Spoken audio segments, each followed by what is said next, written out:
Chapter 7. Heathcliff Returns, 1783. Well, sir, when Miss Catherine became Mrs. Linton and we went to live at Thrushcross Grange, I must say I was surprised and pleased by her behaviour.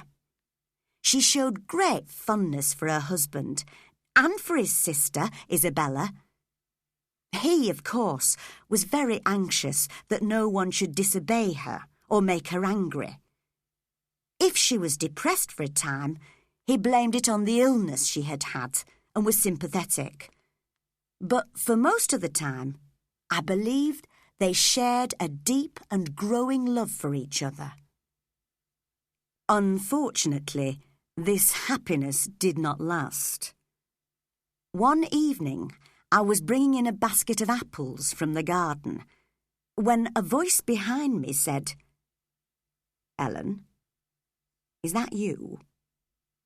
It was a deep, rather unusual voice. I turned to see a tall, dark man in the shadow near the kitchen door. "Don't you know me?" he asked. "Look, I'm not a stranger." "What?" I cried in surprise, for it had been 4 years since he disappeared. "Heathcliff? Is it really you?" "Yes," he replied, looking up at the windows of the house. "Are they at home? Where is she? Tell me, Ellen. I must speak to her." "I'm not sure if you should see her," I hesitated. "Will the shock be too much for her?" "Go and tell her I'm here, Ellen," he said impatiently. "Don't make me suffer like this." I left him at the door and went upstairs to find Mr. and Mrs. Linton. They were sitting quietly together, looking out over the peaceful valley. The room and the view and the two people seemed so calm that I did not want to disturb them. But I had to deliver my message. "A man wants to see you, madam," I muttered. "I'll go downstairs and see him then," replied Catherine. "Bring the tea up, Ellen, while I'm away." She left the room. "Who is it, Ellen?" asked Mr. Edgar. "It's that Heathcliff, sir. You remember? He used to live at Wuthering Heights." "What? The gypsy who worked on the farm?" he cried. "Mrs. Linton would be angry if she heard you talking about him like that, sir. She was very upset when he ran away. She's very fond of him, you know." Mr. Edgar put his head out of the window and called to his wife. "Don't stand there in the cold, love. Bring the person in, if it's anyone special." Catherine rushed upstairs and into the room, wild and breathless. She threw her arms round her husband's neck. "Oh, Edgar, darling, Heathcliff's come back!" "Well, well," said Mr. Edgar crossly. "There's no need to get excited." "I know you didn't like him," she said, "but please, I beg you to be friends with him now. Shall I ask him to come up?" "You're suggesting inviting him up here, into our sitting room?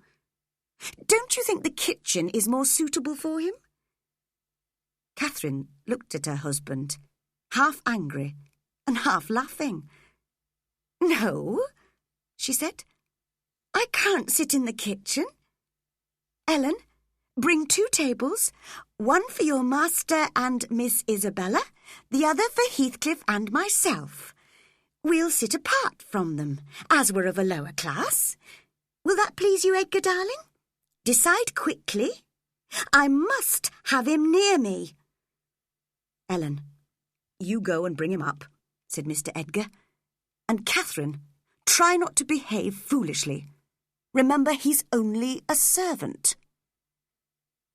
When Heathcliff entered the sitting room, I was surprised to see how much he had changed. He wore a confident, intelligent expression on his face, and his manner was no longer rough. Although I recognised the same black fire in his eyes, the farm boy had become a gentleman. Mr. Edgar was as surprised as I was, but welcomed Heathcliff as politely as he could. However, he grew more and more annoyed as he watched his wife's delighted face. She could not take her eyes off Heathcliff. "Tomorrow, I won't be able to believe that I've seen and touched you, Heathcliff," she cried, catching hold of his hands. "But how cruel of you to run away and keep silent for 4 years and never think of me." "I thought of you more than you've thought of me," he replied quietly. "I heard you had married, Catherine, and I came just to see you once and then take my revenge on your brother Hindley. Your welcome may change my plans. You know, I've had a bitter, hard life since I last heard your voice, and if I've survived, it's all because of you." "Catherine," said Mr. Edgar, trying to remain polite, "please pour out the tea or it will be cold. Mr. Heathcliff will have a long walk to wherever he's staying tonight, and I'm thirsty." But Catherine was too excited, and Mr. Edgar too angry to drink any tea. After a while, their guest left. We discovered that he had been invited to stay at Wuthering Heights by Hindley. I could not understand why Hindley, who hated him, would want his company, and I felt sure it would have been better for all of us if Heathcliff had never come back. Catherine could not keep her happiness to herself. In the middle of the night, she woke me to talk about Heathcliff. "I just can't sleep, Ellen," she said. "And Edgar won't listen when I tell him how happy I am. He's so selfish." "He never liked Heathcliff," I replied, "and he'll be angry if you go on talking about him. You think he's weak, but he could be as determined as you about something he thinks is important." "No," she laughed. "I have such confidence in Edgar's love that I think I could kill him and he wouldn't blame me for it. He will have to learn to accept Heathcliff as my friend." "Do you know why Heathcliff is staying at Wuthering Heights?" "Oh, yes. He explained that he went there to look for me. Hindley asked him to play cards, and when he discovered Heathcliff had a lot of money, invited him to stay there. You know how greedy my brother is. He'll make Heathcliff pay rent and hope to win money from him at cards. Heathcliff wants to stay there to be near me. I'm so happy, Ellen, and I want everyone around me to be happy too." Catherine behaved so sweetly to her husband in the next few days that Thrushcross Grange seemed full of sunshine, and in spite of his doubts, Mr. Edgar allowed Heathcliff to visit her regularly. However, Heathcliff's visits produced a result which none of us had expected. Isabella, Mr. Edgar's sister, a pretty girl of 18, suddenly declared that she was in love with Heathcliff. Mr. Edgar, who loved her dearly, was shocked. He knew that if he and Catherine had no sons, Isabella would inherit the considerable Linton fortune. He did not like the idea of the fortune passing to Heathcliff as Isabella's husband. But more importantly, he suspected that Heathcliff was hiding his true wickedness under his gentlemanly appearance. Catherine tried hard to persuade Isabella that Heathcliff was not worth loving, but poor Isabella was jealous of Catherine's relationship with Heathcliff and would not listen.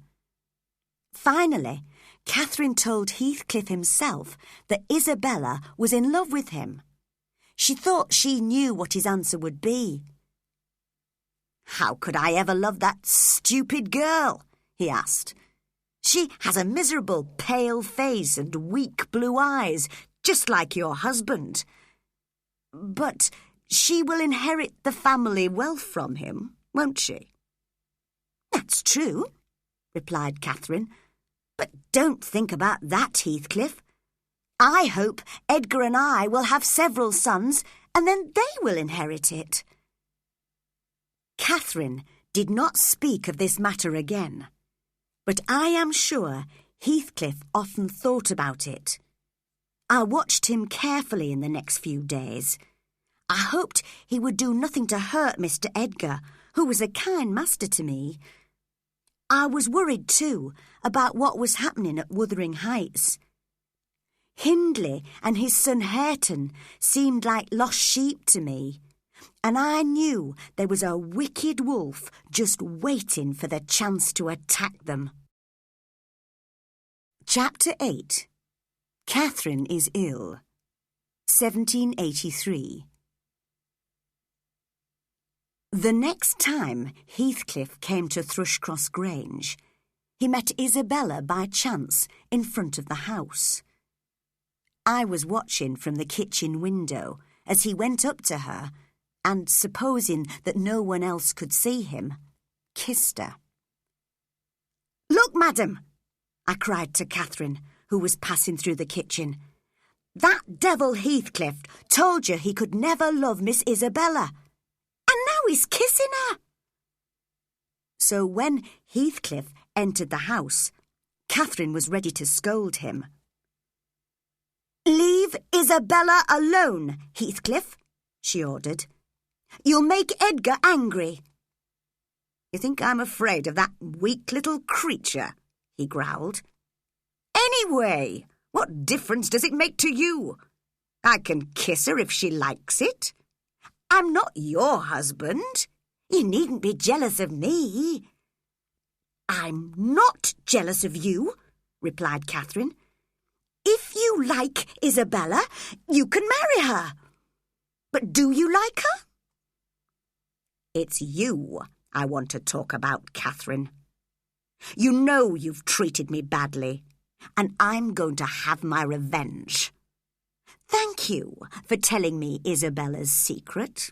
I swear I'll make good use of it." At this point, I went to look for my master and told him that Catherine and Heathcliff were quarrelling in the kitchen. "How can my wife call that man a friend?" he cried angrily. "I've been too weak with her. I can't allow him to visit her any more. Call 2 servants, Ellen." He went to the kitchen. I followed him, telling the servants to wait in the hall. "Catherine," said Mr. Edgar to his wife as he entered, "do you think it's right to listen to this wicked man's talk?" "Have you been listening at the door, Edgar?" asked Catherine, coldly. Heathcliff laughed, which made Mr. Edgar even angrier. "You, sir," he said to Heathcliff, "are poisoning our family life. I should never have accepted you as Catherine's friend. I must inform you that you will never be allowed to enter this house again, and that if you don't leave within 3 minutes, you will be thrown out." "Well, well," replied Heathcliff, looking scornfully at Mr. Edgar's small figure. "So, you're going to throw me out yourself, are you?" My master looked towards the door. I realised he wanted to call the servants, as he knew he was not strong enough to fight Heathcliff alone. But Catherine must have guessed his plan. She hurried to the door and locked it. Mr. Edgar looked at her in angry surprise. You must fight him like a gentleman, without anyone to help you, she told her husband. That'll teach you to scold me. Mr. Edgar tried to get hold of the key, but she threw it quickly into the hottest part of the fire. He went very pale and could not stop his whole body trembling. "Oh, Edgar," cried his wife, "you've lost the fight already. You aren't a man, you're a mouse." "So that," said Heathcliff, pointing at Mr. Edgar, "is the thing you preferred to me, Catherine.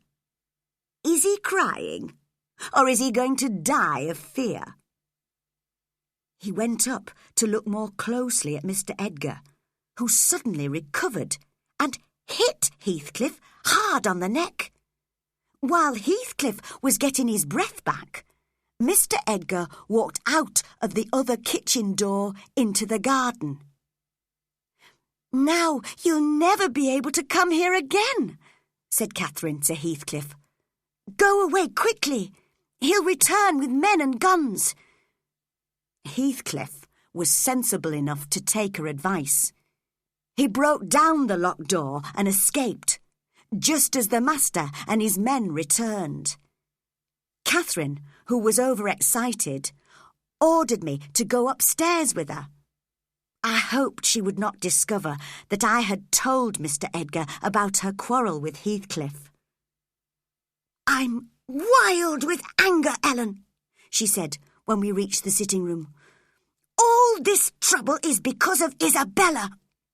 Tell Edgar I'm in danger of becoming seriously ill. I hope it's true. I want to frighten him. He's upset me badly. Why did he listen to us talking in the kitchen?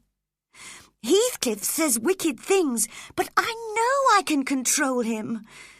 Well, if I can't have Heathcliff as my friend, if Edgar is going to be mean and jealous, I'll try to break both their hearts by breaking my own. You must remind Edgar how quick-tempered I am and what Dr. Kenneth said about my health. Edgar must let me do what I want."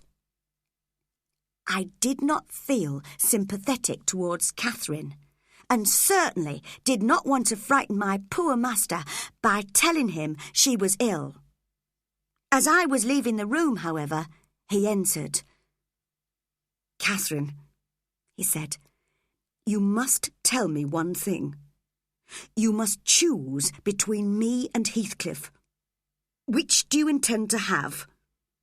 "Leave me alone!" she cried wildly. "I'm ill! Can't you see? I can't even stand! Edgar, leave me!" She fell, stiff and pale, onto the floor. Mr. Edgar looked very frightened. "Don't worry, sir," I whispered to him. "She told me she would try to make you afraid by pretending to be ill." Unfortunately, she heard me. She jumped up, her hair loose and her eyes staring, and rushed to her bedroom. We heard the key turn in the lock. For the next few days, she refused to speak to anyone, even me. I took her food up to her room, but she would not eat. Mr. Edgar spent his time in the library and did not ask about his wife. He hoped, I suppose, that she would come and ask him to forgive her, but I knew she was too proud to do that. On the third day, she unlocked her door and called me. She ate and drank eagerly, then lay down again. "Oh, why don't I die, since no one cares about me?" she muttered. "Edgar doesn't love me at all. What is he doing all this time, Ellen?" "He's reading books in the library, madam," I answered. "Reading books?" she cried, shocked. "And I'm dying up here? My God, Does he know how I've changed? How ill I am? Can't you tell him I'm seriously ill, Ellen? You forget, Mrs. Linton, that you've eaten tonight. I'm sure you'll feel better tomorrow morning. I still wanted to make her realise how selfish she was being, although I was a little worried by her pale, almost ghostly face. I begin to see that you don't like me, Ellen. How strange. I always thought everybody loved me. Now they are all my enemies. Isabella and Edgar and you.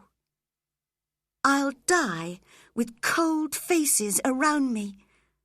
I've had terrible dreams these past few nights, you know. Open the window, Ellen. I'm so hot.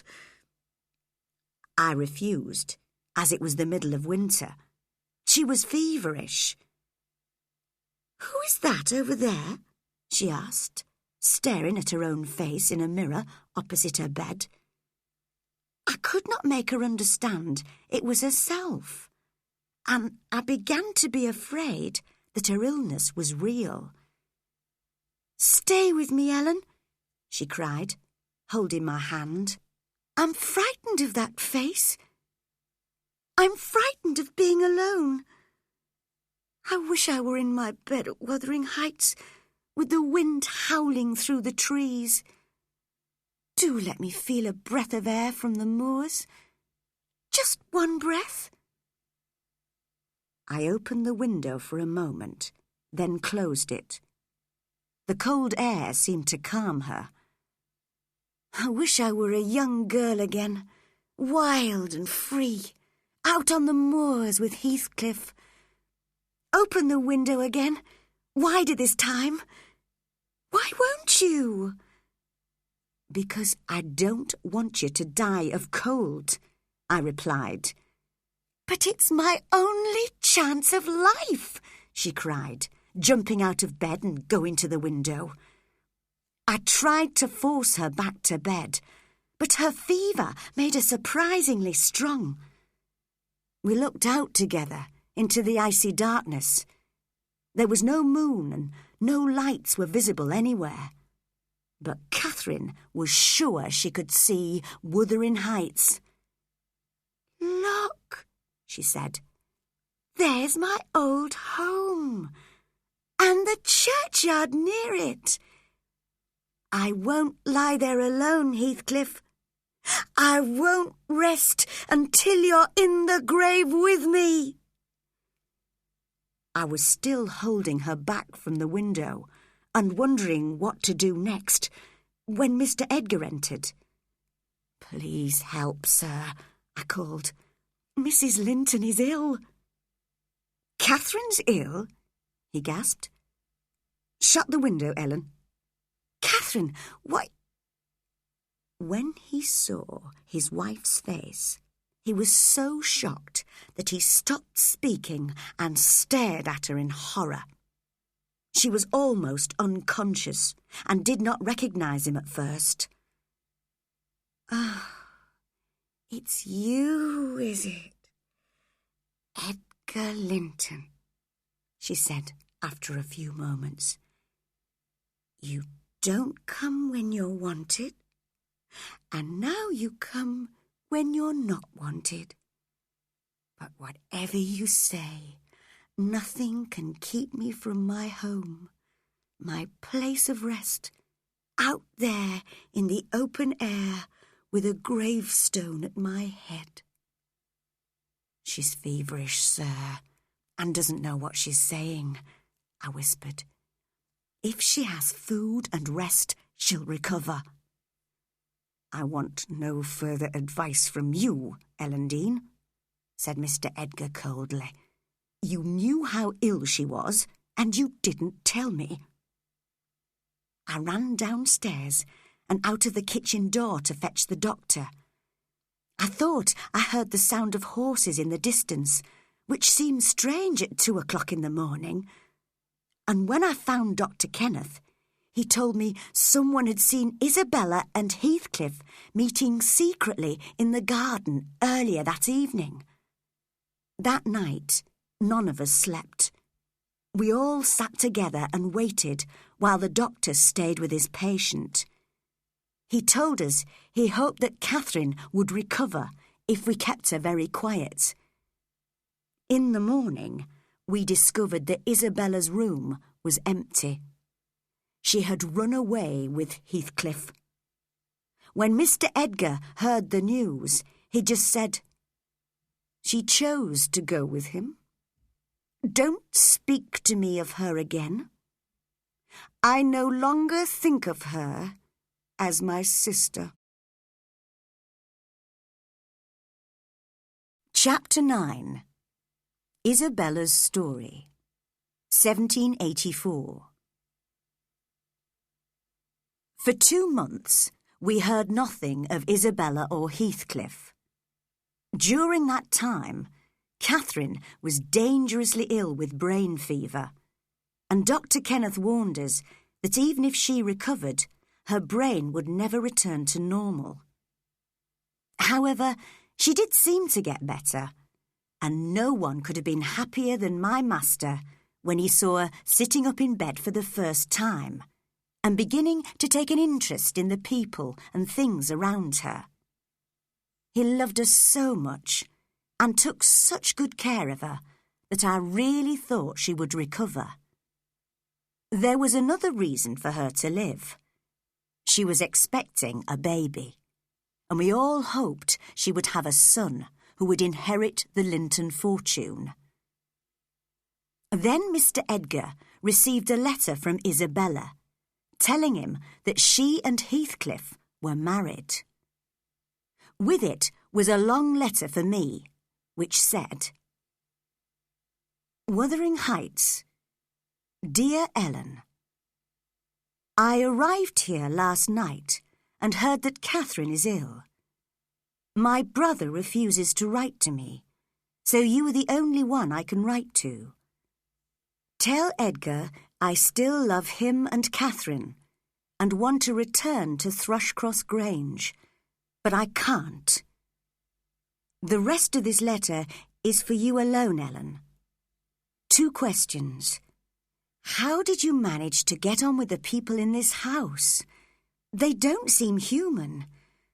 And this interests me very much.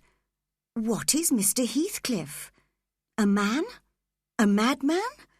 A devil? When you come to visit me, you must explain to me what sort of creature I've married. And you must come very soon with a message from Edgar. Heathcliff brought me here last night. This house is going to be my home, he says. He disappeared as soon as we arrived, so I entered the kitchen alone. What a miserable, depressing place it is now, Ellen. By the fire stood a dirty child. I realised he must be Catherine's nephew, Hareton, and tried to shake his hand. But he greeted me by swearing at me, so I went into the hall to find somebody else.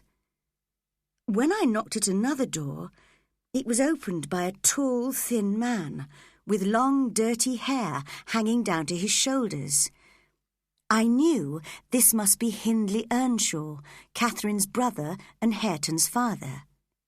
His eyes and Hareton's reminded me of Catherine.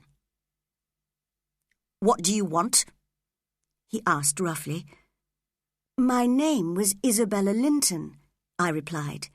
"Now I'm married to Mr. Heathcliff." "Ah, so that devil has returned. Good," he growled. You can imagine, Ellen, how unhappy I felt in that unpleasant house. I knew that only 4 miles away was my real home, Thrushcross Grange, containing the only people I loved in the world. But those 4 miles were like an ocean which I could not cross. Don't tell Edgar or Catherine this, but I had hoped to find a friend at Wuthering Heights, someone to support me against Heathcliff. Now I realised that no one here would help me. After a long silence, I said, Please ask a maid to show me my bedroom. I'm tired after my journey. We have no maids here, he answered. Joseph will show you Heathcliff's room if you like. And you'd better lock the bedroom door tonight. Why, Mr. Earnshaw? I asked. I did not want to lock myself in with Heathcliff.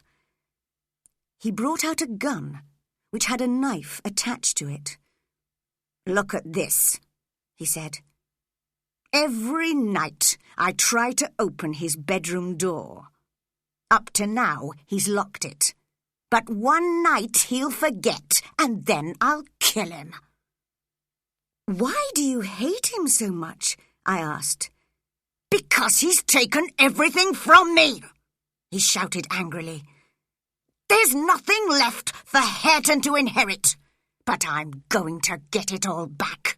And his money too, and then his blood. Then the devil can have his soul. He seemed mad to me, Ellen. I left him and went to find the old servant Joseph.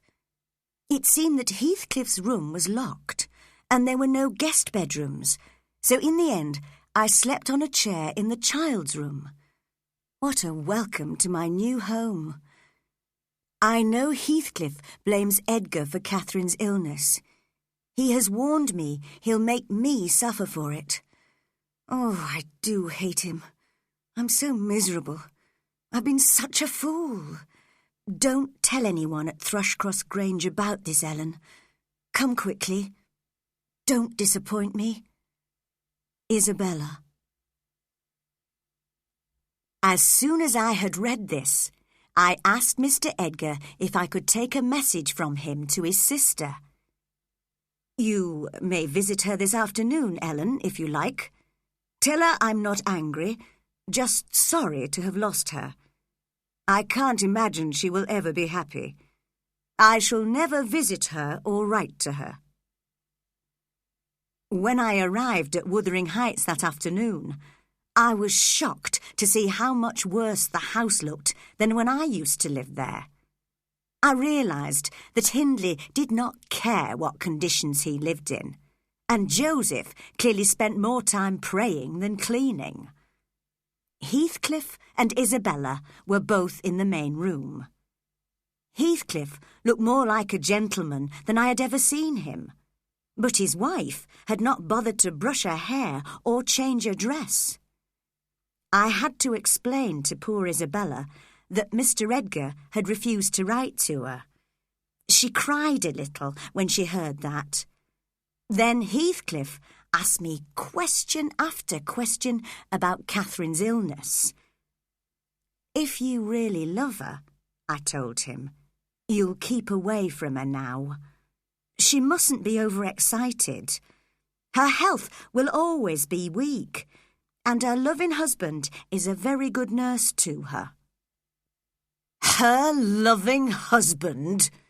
Repeated Heathcliff scornfully. Don't compare my feeling for her with his. No, Ellen. Before you leave this house, I'll make you promise to arrange a meeting for me with Catherine. I must see her. I'll never agree to that, I said. She's just beginning to recover. She's almost forgotten you, and now you want to upset her again. Ellen, you know as well as I do that she can never forget me. If she thinks once of Edgar Linton, she thinks 1,000 times of me. He can't love her as I can, and Catherine has a heart as deep as mine. Catherine and Edgar are very fond of each other, said Isabella suddenly. Don't speak of my brother like that. Your dear brother doesn't care enough about you to write to you, replied Heathcliff, smiling sourly. That's because he doesn't know how much I've suffered, she answered quietly, turning away to hide the tears on her face. Sir, I said, It seems to me that Mrs. Heathcliff, I should say, is unhappy. You must treat her kindly. Try to look after her. Let her have a maid, for example. I'm not going to be soft with her, he replied with a laugh. She was stupid enough to run away with me. I never pretended to love her. Now I think she's beginning to realise that I scorn her. She's an even weaker fool than her brother, but she's going to be useful to me. That's why I'm keeping her with me. Ellen, he says he married me to have his revenge on Edgar. But I won't let him carry out his plan, whatever it is. I'll die, or I'll see him dead first. You're getting violent, Isabella, said Heathcliff. Go upstairs now. I want to speak to Ellen Dean in private. Go on. And he pushed her roughly out of the door. Don't you feel pity for her? I asked when we were alone. Have you ever felt pity for anybody in your life? Why should I? She's just like an insect under my foot. The more she cries, the more I enjoy hurting her. Now, Ellen, listen. I'll wait every day and every evening in the Grange garden until I find a chance to see Catherine. If I meet Edgar Linton or his servants, I'll shoot them. But don't you think it'd be better to avoid a fight? You could tell me when she'll be alone. Then there'll be no violence. I argued and complained and refused 50 times, but in the end he forced me to agree. I promised to let him know when Edgar Linton was away from home. I suppose it was wrong of me, but I hoped it would be Heathcliff's last meeting with Catherine.